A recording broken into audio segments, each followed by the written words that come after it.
tinuturuan kayo na ito ang dapat yung gawin, ito dapat. Coaching, yung alam yung gawin, manggagaling sa inyo. So I don't have to dictate o yung coach hindi nagdi-dictate kung ano dapat mong gawin. Gano'n. Ito ay actually ini-enhance niya yung inyong dati ng skills to make it more efficient and effective. So tayo dito, magkakaroon tayo ng mga konting discussions and workshop on management, leadership, and decision making. Kasi these are higher level grupo. Iko-coach ko na kayo kung paano nyo maunawaan ang tunay na prinsipyo ng pagiging manager, pagiging supervisor, pagiging middle, ano yung tawag natin dyan, mga, ano yan, anong, titingnan natin kung paano natin ma-improve yung ating mga work. Kasi hindi na, work-based na tayo, saka OJT kayo eh. Nandiyan na kayo sa mga posisyon nyo. Kaya, konting na lang yan, coaching na lang yan. So, sisimulan natin ang pag-uusap natin ng, ano ba sa Tagalog ang management, pamamahala. O, lahat tayo mamamahala. Namamahala in one way or another. Tingnan itong slides na ito, ang mga manager. So, may idea kayo what is management? Tingnan ko ngayon, practical lang. In your own, definition, in your own words. Narinig nyo na salitang management. Ano kaya kaibahan ng management sa administration? Wow, that's a good question. Ang sagot, ganito. Nung nasa gobyerno ako, ang equivalent kasi ng management sa private, di ba? Sa private management. But when you are in the government service, administration. But they have one and the same. Iba lang yung nomenclature. Iba lang yung tawag. Kasi management sa corporate world. Pero pagka nasa public service, sa public affairs, public service, ano yan? Administration. Kaya nung ang aking masters, hindi ako pinayagan kumuha ng ibang course dahil nasa government ako noon. Pinakuha ko ng public administration. Pero tawag doon namin ay government management. Kasama ko yan kaklase ko sila Panpilo, Lacson, ni Benny, Abante, yung mga magagaling na mga magkaklase kami niyan. Yung mga mababatas na magagaling. At sa pamantasan doon sa Manila. Kaya hindi ako pinayagan kumuha ng gusto ko sana sa communication eh. Pero nakita ko sa management, napakahalaga pala ng communication. Okay. So actually, you cannot practice management without communication. O kahit na anong kurso mo, pag walang communication, wala. Kahit nasa health ka, nasa whatever, course, organizations, resources, through people. Hindi naman pwede mag-management o walang tao, di ba? Alam natin, alam na pinag-usapan natin yan sa ating training, the most important element ng organization ay tao. Kaya when you do management work, tao ang kasama mo, hindi ka pwede maging manager, wala kang tauhan. Hindi ikaw gagawa lahat at hindi ka na magiging manager. Kasi sa private, kaya management, because you deal with profits, kita, investments, pero in the public sector, you deal with services. Which is higher?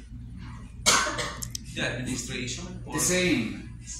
Magkaiba Magkaiba lang ng pangalan po. Dito kasi, ang administration, it focuses on the implementation of policies and procedures, ensuring smooth day-to-day operations.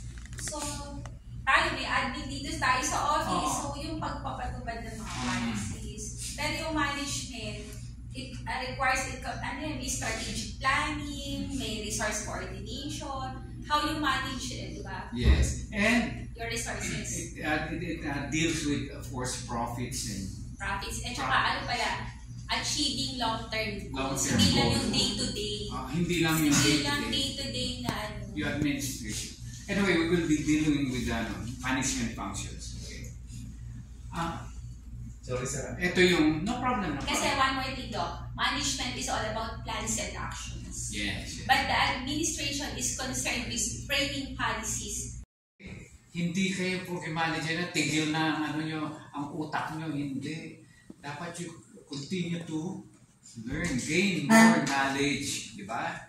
At saka i-improve mo. Hindi na tapos ka na. Manager na ako. Stagnant ka na nun. Di ba? Wala na excellence yun. Stagnant ka na. Tigil ka na eh. Kaya tinan mo yung mga, like our, sino ba accountant natin ngayon, nagmamasters. Kasi kailangan niyang lumago pa. Tapos yung qualification niya mag-increase pa, di ba? Kinakailangan mentally lalago. Kaya tayo may mga training, mahalaga din yun kasi we develop more skills. Di ba? Yung alam mo kasi ngayon, baka hindi monitoring at saka evaluating.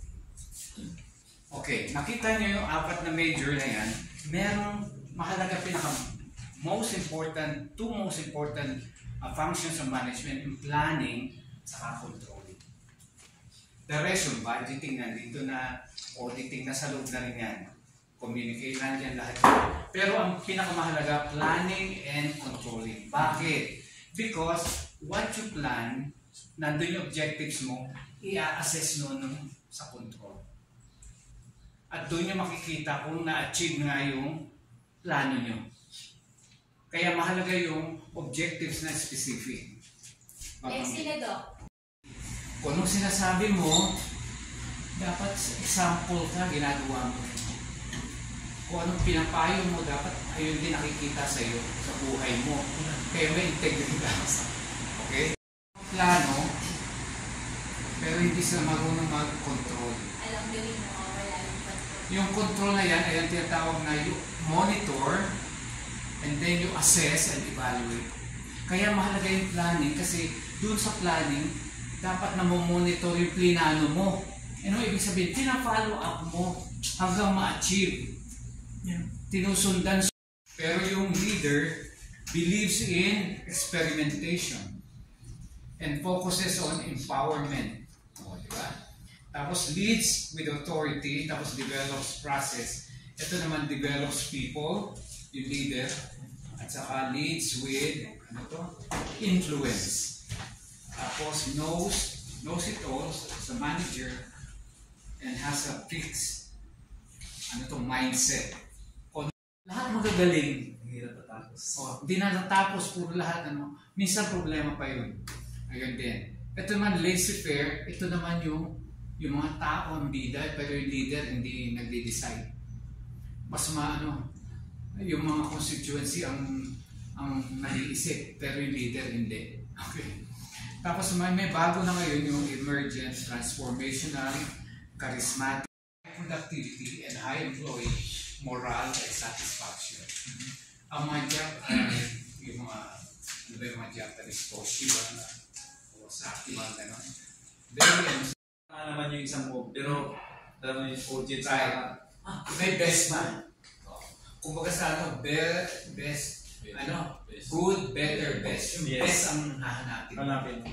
Hindi lang yung better at saka yung quality and quantitative na mahalaga yun. Pinag-usapan natin kanina yung quantity at quality.